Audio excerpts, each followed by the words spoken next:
Hey there, this is Sugarcoder. I recently got this KitchenAid chopper to see how it is like. This cordless chopper is very easy to remove from the box and set up. I charged it for 30 minutes before using it. Surprisingly, it is very convenient to move around and it chops nuts and fruits with no problems.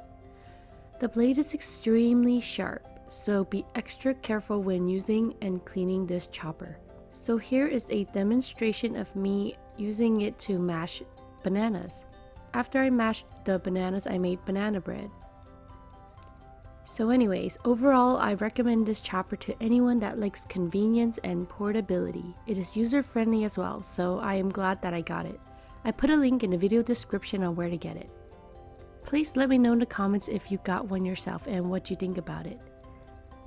Thank you so much for watching and have a sweet day.